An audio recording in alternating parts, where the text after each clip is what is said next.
Même sortir du lit le matin est excitant chez moi. Je me roule hors du lit et plonge dans le filet en dessous. Le fait de rebondir dessus me réveille, ce qui me permet d'escalader les 15 mètres de corde et de soie restants et d'atterrir enfin saine et sauve sur le sol. Pour me retrouver entourée de lions. Vous voulez voir plus d'histoires folles comme celle-ci? Montrez-nous votre amour en appuyant sur les boutons j'aime et s'abonner ci-dessous.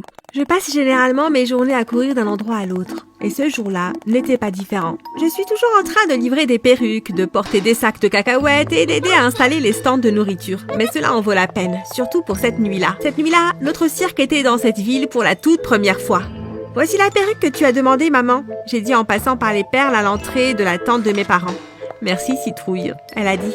Elle était assise à sa coiffeuse et se maquillait. Je pouvais dire que quelque chose n'allait pas parce que sa main tremblait pendant qu'elle appliquait le rouge à lèvres. J'étais sur le point de demander ce qui n'allait pas quand mon père s'est pointé. Il se préparait pour le spectacle en soulevant ses énormes poids.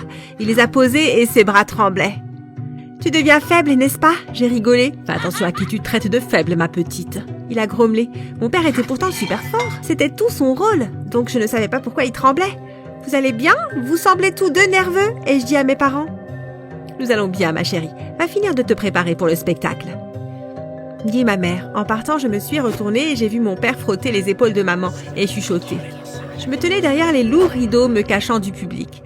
Avec un grand coup sur les tambours, la plupart des lumières se sont éteintes, sauf un projecteur. J'ai roulé à la vue du public sur une énorme boule. « Mesdames et messieurs !»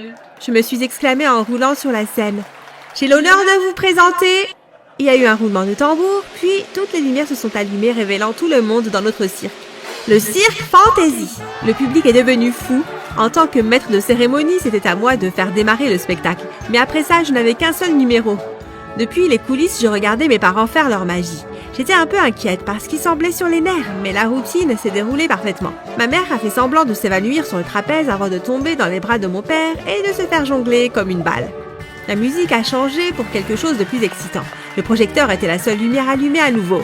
J'y suis entrée calmement. « Mesdames et messieurs, que feriez-vous si vous étiez confrontés à une bête ?» J'ai demandé au public. « Une bête si puissante qu'elle pourrait vous mettre en morceaux ?» Je me suis exclamée. Quand j'avais l'impression de pouvoir couper la tension avec un couteau, les lumières se sont allumées alors complètement, révélant deux énormes cages à mes côtés remplies de lions. Chers spectateurs, je vous demande de ne pas crier trop fort. Je suis peut-être forte, mais même moi, je peux être impuissante si ces bêtes s'agitent. Ai-je expliqué en me moquant de l'inquiétude. J'ai lancé des bombes fumigènes devant les portes des cages, et lorsque la fumée s'est dissipée, les portes étaient ouvertes et les lions étaient libres. Pour le public, j'avais l'air terrifiée. J'ai agi comme si j'essayais de trouver une échappatoire. Les lions se préparaient à me charger, laissant un vide dans leur cercle. Une corde est tombée, j'ai couru pour l'attraper et me balancer par-dessus le public. Les lions m'ont pourchassée. J'étais concentrée sur mon numéro quand j'ai été distraite par quelques membres du public. C'était un couple avec un enfant, mais l'enfant ressemblait à moi. Ma prise sur la corde s'est relâchée. J'ai essayé de l'attraper à nouveau, mais je n'y arrivais pas. Et je tombais dans une meute de lions. Ils avaient tous la bouche ouverte eux aussi. Une douzaine de crocs qui n'attendent que de m'attraper. La foule a sursauté quand je suis tombée. J'ai cru que j'allais me casser quelques os quand ma chute a été amortie. « Bon garçon, Rocky !» ai-je chuchoté à mon lion préféré après qu'il m'ait attrapé. Il a sauté sur les cages et a sauté par-dessus le reste des lions avec moi assis sur son dos. Le public a applaudi et est resté bouche bée. Je suis montée sur la tête de Rocky et je me suis inclinée avant d'emmener mes lions dans les coulisses. Tout le monde dans les coulisses était précipité vers moi pour me demander si j'allais bien. Ils ont tous vu comment ma main a glissé et ont pensé que j'étais en danger. J'ai réalisé que mes parents n'étaient pas là, à me pincer les joues et à me gronder pour ne pas avoir été assez prudente. J'ai vu qu'ils regardaient par une petite ouverture dans les rideaux menant à la scène. Mon père frottait le dos de ma mère, comme pour la calmer. Je m'attendais à passer une nuit blanche à cause de l'excitation, mais je me tournais et me retournais avec ce sentiment étrange dans mes tripes. Pour une raison quelconque, j'ai continué à penser à cet enfant que j'ai vu. Cet enfant me ressemblait exactement, peut-être de 10 ans plus jeune. Je savais que j'avais été adoptée parce que mes parents et moi ne nous ressemblions pas du tout. Est-ce que cet enfant et moi pourrions être apparentés? J'ai grimpé hors du lit et me suis faufilée entre tous les animaux endormis vers la tente de mes parents. Les gars, j'ai vu ce couple avec un enfant au spectacle et avant que mon père n'éclate en sanglots, sorti de nulle part. Mes parents étaient tous les deux assis au bord de leur lit quand je suis entrée. Mon père essayait d'expliquer quelque chose entre deux sanglots pendant que ma mère essayait de le calmer. Nous avions peur que tu les vois. Ma mère a vu que j'avais l'air confuse et a soupiré. Elle s'est levée et a pris un livre dans un coffre à proximité. Elle a commencé à le feuilleter. C'était un album photo rempli de photos de notre grande famille du cirque, ainsi que de mon enfance. Elle a finalement trouvé ce qu'elle cherchait. Une photo du premier jour où j'ai rencontré mes parents. Je l'avais vue des milliers de fois, mais elle ne l'avait jamais sortie de l'album comme elle l'a fait alors.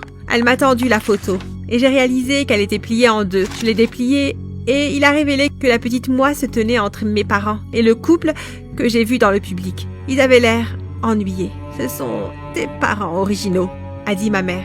J'ai levé les yeux de la photo pour la trouver les yeux pleins de larmes. « Nous n'avons jamais voulu que tu saches comment. » Mon père s'est tu. Je leur ai demandé « Pour savoir comment quoi ?» Ils ont hésité, mais une fois qu'ils ont expliqué, j'ai compris. Je ne me serais pas non plus dit que mes parents biologiques m'avaient vendu. Ils ne t'ont pas vraiment vendu. Tu as fait une crise de colère et ils étaient ennuyés, alors ils t'ont laissé, a dit ma mère, essayant d'adoucir le choc. Mais ils ont quand même gagné de l'argent en me laissant. L'ancien propriétaire du cirque a insisté pour leur donner quelque chose pour moi et ils ont décidé qu'ils voulaient de l'argent. J'ai couru dans ma chambre après la révélation. Je pouvais sentir cette douleur dans mon cœur. J'étais dévastée. J'ai toujours pensé que mes parents biologiques ne pouvaient pas m'élever pour une raison quelconque, comme les parents des autres enfants adoptés, mais les miens ne voulaient tout simplement pas de moi. Mais je les voyais si bien riant avec ce gamin qui me ressemblait. Pourquoi lui et pas moi? Comment ont-ils pu aimer mon petit frère mais ne pas avoir d'amour pour moi? J'avais besoin de réponses. Mes parents étant les propriétaires actuels du cirque, ça avait quelques avantages. La dame des billets m'a donné toutes les informations sur les personnes occupant le siège et la rangée que je lui ai demandé. Ceux qui ont abandonné leurs enfants étaient très actifs dans la communauté scolaire de leurs enfants. Du moins, c'est ce que leurs médias sociaux voulaient me faire croire. Donc maintenant, je savais dans quelle école allait leur enfant et la phase 2 de mon plan pouvait commencer. Je me suis rendue dans ce collège avec un énorme groupe de clowns, littéralement. Apparemment, il est trop dangereux d'amener des lions et des éléphants dans une école. Alors pour la promotion du cirque, tout ce que l'école voulait de nous, c'était des clowns. Plutôt nuls, si vous voulez mon avis. Je me suis excusée pour aller aux toilettes. Les couloirs étaient vides, donc se faufiler dans le bureau et jeter un coup d'œil à des informations privées n'était pas un problème.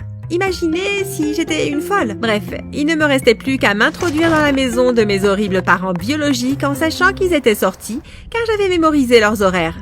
Leur maison n'était pas ce que j'attendais. On aurait dit qu'un enfant l'avait décorée, mais dans le bon sens. C'est plein de couleurs, de meubles amusants, et il y avait des dessins d'enfants partout. Il y avait une énorme bibliothèque remplie de livres pour enfants, mais en son centre, il y avait un livre épais sur un piédestal. Quand je l'ai ouvert, la colère qui couvait en moi a soudainement disparu. C'était plein de photos de mon petit frère en train de grandir. Et ou devrais-je dire, ses parents, étaient partout, souriant, riant, décorant la maison à son goût. J'ai pensé, peut-être qu'ils ne sont pas si mauvais, ils semblent vraiment l'aimer. Avec un sentiment de chaleur dans la poitrine, j'étais sur le point de partir, jusqu'à ce que je repère un vieux livre poussiéreux utilisé pour niveler la bibliothèque. J'ai réussi à le sortir, j'ai découvert que c'était un autre album photo, mais il était vide. Vide, sauf pour les premières pages qui étaient de moi. Sur les photos avec moi, la maison en arrière-plan était grise, mes parents avaient l'air ennuyés, et il semblait que j'essayais désespérément d'apporter un peu de couleur dans la maison. Je ne savais pas si je me sentais en colère ou le cœur brisé. Mon petit frère était et est toujours comme moi. Ils ne l'ont pas abandonné. Pourquoi m'ont-ils laissé? Je me suis calmée, puis j'ai soufflé dans le sifflet de ma poche. C'est l'heure de la phase 3. Quand la porte d'entrée s'est ouverte, des heures plus tard, j'attendais. J'ai entendu 3 allaitements, puis des rires, mais seulement d'une personne. Mon petit frère a couru dans la pièce, qui devait avoir un aspect différent de celui auquel il était habitué, car elle était maintenant couverte de peinture, de confettis et de ballons. « La fille des lions !» il s'est exclamé. C'est alors que ou ses parents, sont entrés en courant dans la pièce. « Je suis Mika !» a dit mon frère. « Salut Mika !» ai-je dit, avant de regarder directement ses parents et de dire « Je suis ta sœur, Léona !» Le regard d'horreur sur leur visage était impayable. « Qu'allez-vous faire à notre maison ?» a demandé la femme qui était censée être ma mère. Mika a couru à l'étage, probablement pour voir ce que j'avais fait à sa chambre. « Vous pensez que je ne vous trouverai jamais? Ou que je ne découvrirai jamais la vérité ?» J'ai demandé au couple. J'ai exigé une explication. Le couple a commencé à trembler nerveusement. Nous nous sommes sentis mal après ce que nous avons fait. L'homme a commencé. « Nous voulons faire mieux la 2e fois. » Il a continué comme si c'était tout à fait logique. « Ouais, foirez votre premier enfant, vous ferez mieux la prochaine fois. » Je leur ai crié dessus. Je ne pouvais plus supporter de les regarder, alors je suis partie. Mais j'ai laissé Mika avec eux et ça ne me convenait pas. Le cirque était déjà sur l'autoroute, en route vers la ville suivante, quand j'ai dit à mes parents d'arrêter notre flotte de camions. Je ne peux pas laisser Mika. Et s'ils lui font du mal? J'ai raisonné avec eux. Mon père m'a mis les clés de la voiture dans la main et m'a dit de me dépêcher. Les cirques sont incapables d'avoir des voitures normales. Cependant, j'étais tellement gênée de traverser la ville dans une voiture de clown. Je rentrais à peine. Quand je suis arrivée à la maison des fous, il faisait déjà nuit. Je me suis garée juste à côté de la fenêtre de Mika et j'ai tapé dessus. Il a ouvert, étourdi par le sommeil. « Léona ?» il a demandé en se frottant les yeux. « Tu connais quelqu'un qui pourrait être intéressé par un cirque, petit ?» Je lui ai demandé nonchalamment. La façon dont son visage s'est éclairé m'a dit que je faisais la bonne chose. Il a fait le tour de sa chambre en fourrant des choses au hasard dans un tas de sacs à dos et en les jetant dans la petite voiture. Mika était en train de monter dans la voiture lorsque sa porte s'est ouverte en trombe et que ses parents ont accouru dans la pièce en criant de laisser partir leur fils. « Comment votre fille abandonnée peut-elle vous faire confiance avec son petit frère ?» j'ai crié en mettant la voiture en marche arrière. « Vous ne méritez pas des enfants comme nous !» j'ai crié avant de partir à toute vitesse. « Où allons-nous ?» Mika m'a demandé. J'ai souri et je lui ai dit que nous rentrions à la maison. Où il y a un spectacle tous les soirs. Mika a parlé sans arrêt de toutes les choses cool du cirque qu'il voulait apprendre et je n'ai pas pu m'empêcher de rire. C'était fou de voir à quel point nous nous ressemblons.